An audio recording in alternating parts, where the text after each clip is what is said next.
And skin cancer in New Zealand is a priority really, although it's necessarily generally acknowledged to be a priority. It's actually more people die of skin cancer than do of road traffic crashes. Well, melanoma is a very, very serious cancer. Melanoma is a cancer of the melanocytes, which are the pigment cells of the skin. Melanoma has got an incredible ability to spread to other parts of the body at a very, very early stage. Only a very small melanoma, only a few millimetres in size, has the ability to invade into the bloodstream and spread to other parts of the body, distant organs. Most other cancers have to be a centimetre or more before they can start to invade and spread, but even at a few millimetres, melanoma has the ability to spread. So it's potentially a very, very lethal cancer. It's a really aggressive type of cancer, and it can happen any stage of life really. In terms of prevalence, it is the fourth most commonly occurring skin cancer, but the most deadly one in terms of the death. So the primary site is skin, of course, which is exposed to the environment. But melanoma is very deadly because it has great potential to metastasize. So it can, from the primary site, it can release cells that are metastatic or has potential to be metastatic, and then it goes to the circulation, and then eventually those cells go and then gets deposited in brain or lymph node or other organs. And when that happens, that's the dangerous part, and 90% of the melanoma related death, or almost any cancer related death, happens due to this metastasis event. So melanoma, if left, will grow, and if left, will spread. And we know that a large number of people with melanoma that has spread beyond the skin and into the lymph glands and other parts of the body, it can wreak havoc. It can get into the lungs and the liver and the bones, pretty much anywhere really. And unfortunately, a number of times melanoma, if left, could spread to the brain. And that's a very serious complication and can cause a great deal of morbidity and distress for people. Brain secondaries are very hard to treat, and they're very damaging in terms of their effects on people. We are now the world's highest cancer deaths to melanoma, and that's not a statistic that we should be really, really proud of.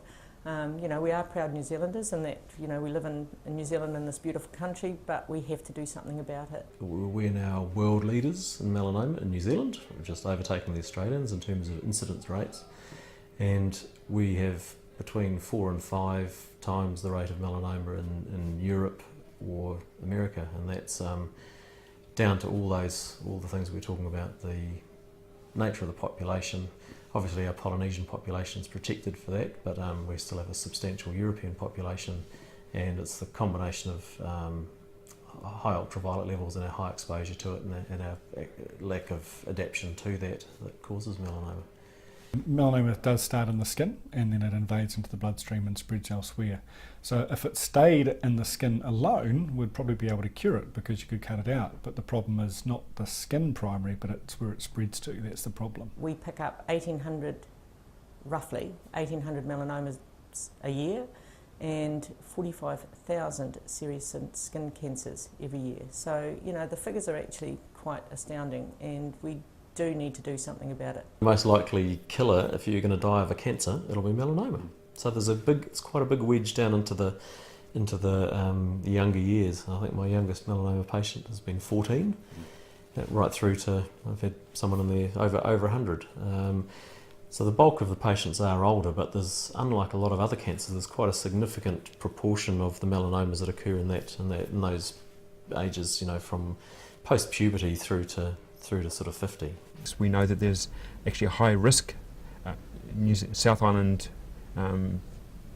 especially younger South Island people under the age of 50 in the South Island, have amongst the highest risk of melanoma in the world, even compared to the North Island. So we sort of wonder what the cause of that is, and perhaps it relates to behaviour. If you have a family history of melanoma, if your parents had a melanoma at all, your chance of having a melanoma has increased. If you have had painful sunburns under the age of 15, your chances increase.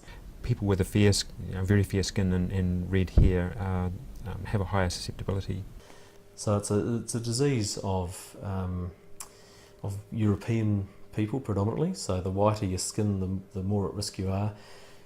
The other more common types of skin cancer tend to have a very kind of linear relationship with sun exposure. So basically it's like, hours on your outboard motor or hours on the tractor engine. After 200 hours you've done a certain amount of damage and you should do X, Y and Z. So it's a very linear relationship, and melanoma doesn't seem to have that relationship. So it's people, paradoxically, it's people office workers that go out and have a big recreational exposure in the weekend that are at more risk than the people that are getting sustained exposure over every day of their life. But also we're realizing more and more that early exposure is really important. So, at very, very early childhood or, during growing up ages, if you have chronic or, very subsequent exposure to sun and then get sunburned every now and then there are studies like suggesting that it makes you more prone or vulnerable, however I like to say, in a later age to develop cancer.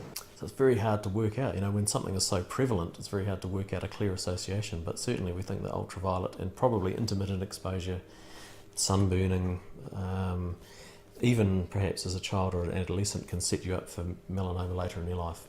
Our high levels of UV will remain. They actually turned out to be nothing to do with ozone depletion. It turned out to be due to the fact that there was always more UV in the southern hemisphere anyway, because there's less ozone, and because during our summer the earth is closer to the sun, and because the air is so clean. So there's more there. New Zealand has a particular problem because there's too many white-skinned people living here who shouldn't be here. They should be back in the UK where the skin was developed for, where the UV amounts are only about half as much as they are here. And so because we have these people with these wrong skin types living in these relatively high UV environments, we are the melanoma capital of the world. New Zealand is in the summer months is a very high risk outdoors. We reach what the WHO calls extreme levels of UV. So we have to think about our behaviours in terms of the context that we live in, which is a very high UV context. Not as we often think of it comparative to the northern hemisphere in Europe, where a lot of people in New Zealand came from. About 74% of New Zealanders get links there, where the UV is about half the level it is here at that time of year. So we really need to adapt to the circumstances in New Zealand. That we live in a slightly cooler climate in the south, and that may well mean that we don't think quite about the sun in the same way as you might in a warmer climate, because of course if you're heating up from direct sunlight you're more likely to cover up. And the cooler climate, actually we all like a little bit of sun, makes us feel good, makes us feel warm. But if we're not careful, it could be silently killing us. There's only really one main primary cause that is amenable to preventive action, and that's exposure to ultraviolet radiation, which come two main sources really, from the sun when you're outdoors and from artificial sources like sunbeds. As far as sunbeds goes, I think New Zealand should follow what Australia has done and ban them, because there's no real need for them when we know that they're associated with skin cancer outcomes. There's very, very clear scientific evidence that using sunbeds is a risk factor for both melanoma and non-melanoma skin cancers. Just their use is completely unnecessary for something that is just completely cosmetic. You're exposing yourself to a type 1 carcinogen. So we've currently got legislation going through Parliament banning their use for under 18s, which has taken 2 years so far and still not through. So we're waiting for that to get through, hopefully by the end of this year or early next year. And after that, I'd really like to see sunbeds completely outlawed, as they have been in Australia. It was basically happened overnight, and it came down to two personal stories. So of Claire Oliver, who was a young Asian journalist who attributed her melanoma to the use of sunbeds, and she was giving interviews from her deathbed basically on why you shouldn't use a sunbed. And the second one was of Jay Allen, who was a truck driver in Sydney, and he also developed a melanoma, he thought as a result of sunbed use. And he's still alive today and still advocating sunbed bans. Like, you're exposing all of your body is the first thing that would be different to going out in the sun usually. Also the levels of UV in sunbeds is great, is as high as the midday sun or higher, depending on the age of the sunbed and so forth. If you have used a sunbed at all under the age of 35, your chances of developing a melanoma have increased by 75%. And unfortunately, I grew up in the time when they were all new, and that was the thing that you did. You had to be as brown as you could be, then you'd had a good holiday, all that sort of thing, so you used a sunbed. So At that stage we didn't realise how dangerous they were. Now we do realise that there's science backing it to say that solariums are not good and we shouldn't be using them. In New Zealand we're still dithering about making legislation for that. And Australia just said, they're gone. We haven't done that in New Zealand yet. We're still dithering about. So, we're still going to get those melanoma cases as a result of people going to solaria. Sunbeds, why are they still a thing? Why are they still a thing? We don't need sunbeds. If you want to get a suntan, go outside. But actually, do you need to have commercialised exposure to carcinogenic radiation? Do we really need that? We should get rid of them. Yeah, we've done some work on sunbeds and it's actually very scary. You can, in fact, I gave myself a dose of a sunbed as part of a planning for a study we did to look at the effect of UV on vitamin D. It's a study that we published a few papers about this a few years ago. And part of that we had to give people a session in a sunbed, and indeed it did actually help make a bit of vitamin D. But when we measure the spectrum of what comes out of these sunbeds, it is scary. The amount of UVA that comes out of them is like about 10 times higher than you ever get exposed to in real life. And it's the UVA that is the damaging as far as skin sagging and skin aging and that sort of stuff is concerned. So all those young people who think they're getting themselves nice and healthy looking tan when they're young, they're probably going to regret that when they get older, and because of the skin damage that's done by these UVA wavelengths. And no, I definitely don't advise people to use sunbeds. In New Zealand, the stuff I'm interested in, which is to do with ultraviolet radiation mainly, it's a very active user community, and we interact strongly with organisations like the Cancer Society and the Health Promotion Authority and various agencies who try to decide what the best policies are for advising people how much sun to get to not get sunburnt and get enough vitamin D and that sort of thing. And so, and we do a lot of outreach through NIWA through this program. Like we put the current and forecast UV amounts on our websites, and anyone can go and see there. We have these smartphone apps that tell people what the UV is, so you can make sensible decisions about how long you spend in the sun. Yes, the key thing about skin cancer is its high preventability, because we know from the research that 90% or more of skin cancers are potentially preventable through reducing harmful exposure to UVR. So it's a highly preventable disease, and that's what's so sad about it, that it's so common in New Zealand, is it's potentially preventable, most of it.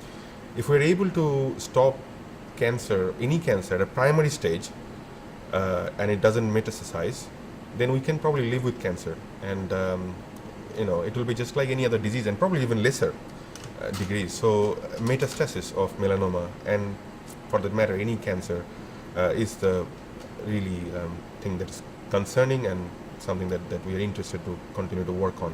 A lot of melanoma is treated by the family doctor, and that's often the first port of call. But increasingly we're seeing referrals, usually via the family doctor, but seeing referrals from physiotherapists, from hairdressers.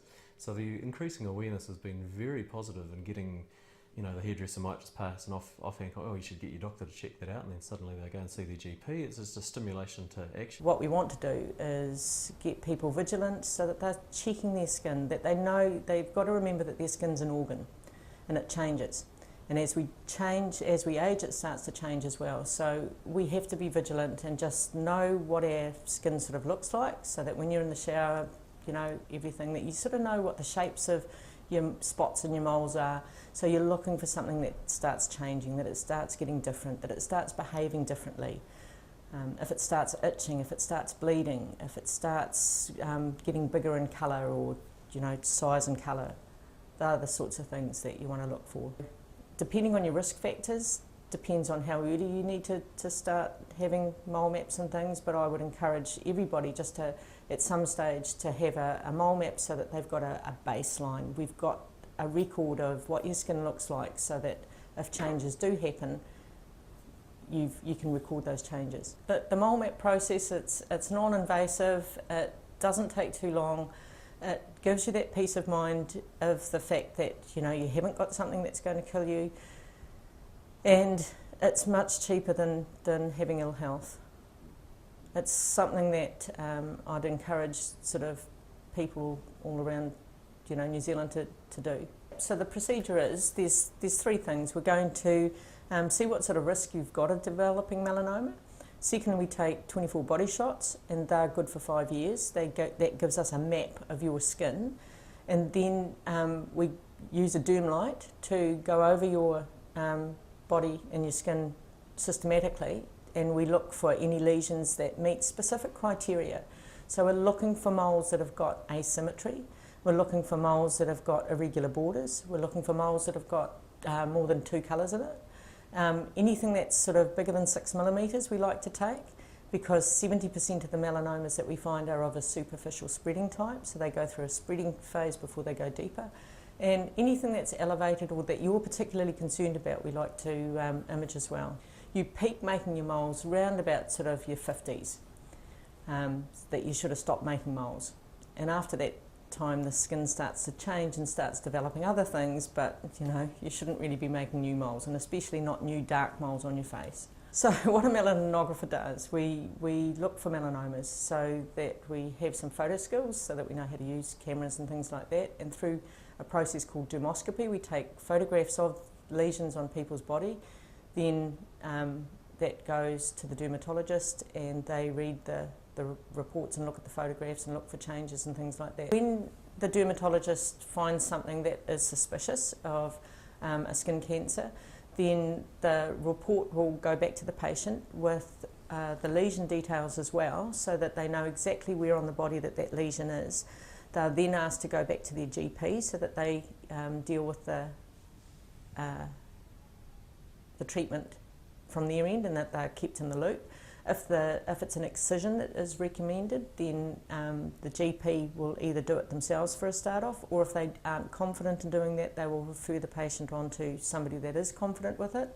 There's other forms of treatment for other skin cancers as well, like cryotherapy, which is the liquid nitrogen, or there's topical chemotherapy creams now that people can apply as well.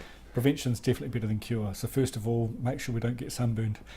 And the next thing is, if you do see a pigmented spot which is irregular or changing or bleeding or itchy, definitely get it checked out by your GP, and often your GP will recommend having it cut out so it can be looked at under the microscope.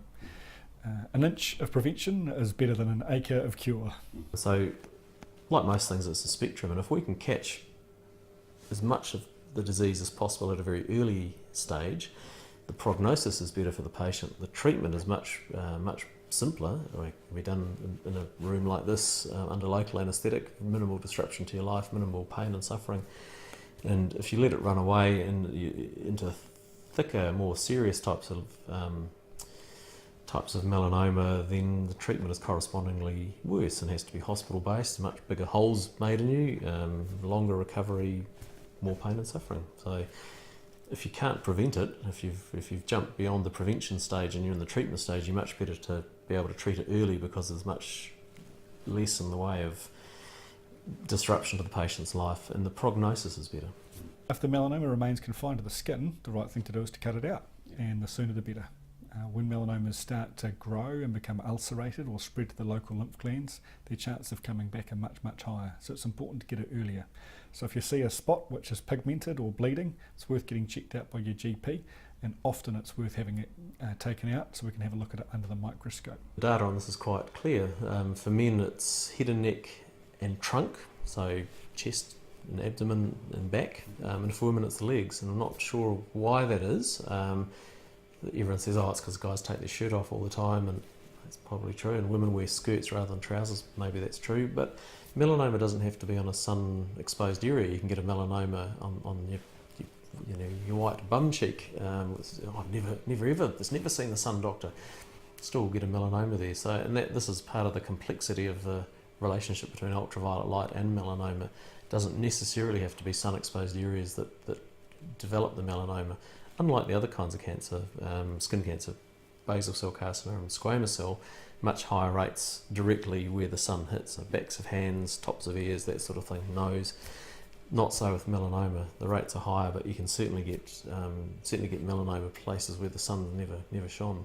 How severe a melanoma is characterised by a number of features. The main one of which is the thickness of the lesion. It's not how big around it is; it's how deep it goes into the skin. Although the incidence is climbing here, the actual average thickness of lesions at presentation is diminishing. And I think that it's always hard with looking at a variable like people presenting to a doctor with something. Is it because there's more of it, or are people more aware of it? Are they more likely to go? And I guess the fact that they're presenting with the disease at an earlier stage, a less severe stage, gives us some hope that it's just due to increased surveillance, increased watchfulness by the populace. Certainly prevention is far, far better than cure. Even though we've now got some effective therapies for advanced melanoma, still unfortunately the majority of people with advanced melanoma, the disease remains incurable. Even though we can extend life and reduce symptoms for a number of patients, it's far better if we get melanoma early or don't get it at all, because preventing the disease is much easier than treatment. So we really are in a new era of treatment for advanced melanoma. We know that a third to a half of melanoma is driven by a particular genetic change within the tumour itself, and that causes the melanoma to be aggressive and spread throughout the body. And we can now target that particular mutation with targeted therapies, tablets, in order to turn that off, shrink the tumours down, which works very rapidly, but unfortunately it only lasts for a period of time before the cancers become resistant. So even though these are very effective therapies for the people who have those genetic changes, at this point still they're not cures for most people. So good relief from symptoms, good shrinkage of tumours, but not a cure. The approval on the drugs like Opdivo and Keytruda recently is great news for New Zealanders. I think that the difficulty is though that only about a third of patients who are treated will actually be responders to those treatments, and it's not possible at this stage before treatment starts to know which of those third of people they're going to be. It would be nice if we could actually be able to determine that ahead of time, and so that's one of the things we're interested in, is trying to find the markers or signatures that might determine who will respond and who won't respond. I know that unfortunately for the majority of people melanoma remains incurable, but there is increasing hope. So for the last few years we've had newer and more effective treatments than ever before, and recently, only this year in fact, we've now had the first funded therapy. We're still behind other countries in terms of our access to therapies, but there is now some hope.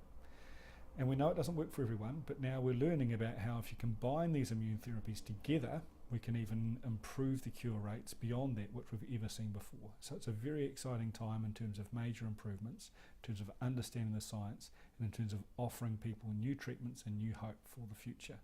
So I think the best is yet to come. It's great to be on the first rung of the ladder in terms of being able to offer people treatments, but it's a long and a tall one, and there's a long way to go. And certainly the way we treat melanoma in 10 years will be very, very different to how we treat it today. Well, SunSmart is currently a program which is advocated for by the Cancer Society. It would be great to see that program made compulsory part of all school curriculums, primary and secondary. I think that would really embed the programs well throughout the entire school curriculum, in much the same way that reading, writing and arithmetic are. Because keeping ourselves safe from cancer is just as important for our long-term health and well-being as maths and English. Part of my role is to work with primary schools, that's year 1 right through to year 8, and we work with them to try and make them become SunSmart. So it's very much a dual process where we work with the school, and we go through a number of things with them. We look at what their behaviours are with their children in terms of what they're wearing. So what we really like is a bucket hat, so it has a deep crown and a brim. We don't like caps because caps don't protect the sides of the face and the nose. And so having a school hat is the first thing that we look at. We also look at shade provision within the school. We really love kids to be outdoors being active, but we just want them to do it safely. The SunSmart Schools program is based on scientific evidence. That means that we only want kids being SunSmart in terms 1 and 4 when the UV is high. We do acknowledge that children need to get some sun on their skin for vitamin D, so there's no argument at all to say that children shouldn't be SunSmart on the basis of not getting enough sun for vitamin D. Well, the kids actually are pretty good. If you have a culture within your school that says we are SunSmart, the teachers role model SunSmart behaviour, that's a really important part of the program, then we actually get kids accepting it. They know when they come to school, they go out for lunch, they slap a hat on, or they may have class, in class time they may go and sit outside to do some reading. They will go and choose to sit under a tree in terms 1 and 4. If the school's really lucky, they'll have some built shade. It's very expensive and it's quite hard to get the shade exactly right, but if schools do have that option, then of course they'll be able to use that as well. There is actually evidence to suggest that if you capture children early on, and part of the Sun Smart Schools program is actually teaching them why they need to be sun smart. It's really not that great just telling a kid you have to wear a hat. So we have made curriculum resources and we encourage teachers and schools to use that. But once the properties of UV are quite complex, they fit very neatly into the science program and also in the maths program, and we're getting better at helping schools to put those in kind of teaching methods into place. So New Zealanders in general need to learn a bit more about UV, and so if they learn it in the school years, we hope that will, or there's actually evidence that will carry through to later in life. We also get some children who go to high school. They actually ask, why is there no hat? We've worn a hat all this time. Why do we suddenly have to stop wearing a hat? One of the best things that there has been a Sun Smart Schools program developed, and we were involved in the development of that and working out the different criteria that schools had to meet in order to be accredited. So it's good that there has been a program that's been launched. It has a fairly high profile, but it still hasn't got a large enough uptake. It should really, be universal across all the schools in New Zealand. Everyone's at risk of skin cancer and melanoma. Everyone is at risk. So it's important to get the sun smart habits into our kids at an early age and model good behaviour. We know now that schools are getting much better. So when you walk past a primary school, you'll often see the kids outside wearing hats, which is great to see that, those wide brim hats. Certainly at my kids' school, that's what they do. But as kids get older, they start to lose those habits and it becomes a bit uncool to have those hats on. But we do need to model that, so we should all be wearing hats, particularly in the hours of direct sunlight. And we should be modelling that behaviour for our kids. Also, we know that secondary schools don't promote Sun Smart to quite the same extent that primary schools do, and it would be great to see more secondary schools taking up that program. We also know that a lot of workers who work outside also have direct exposure to sun, and that actually we need to think about protecting our workers against direct sun exposure, again by making hats more readily available and incorporating that into health and safety. Just in the same way that you might wear glasses if you're working in a building site, why wouldn't you be wearing a hat if you're in direct sunlight? Same sorts of things. So we do need to think about protecting our outdoor workers. But we need to make that push now. There needs to be that investment in making that change, and that has to come from the top really. Because in the United States, the Surgeon General has recently issued a call to action for skin cancer prevention. And there's, a good program has been developed there for institutions like schools and at work, recreational, sports programs and so on.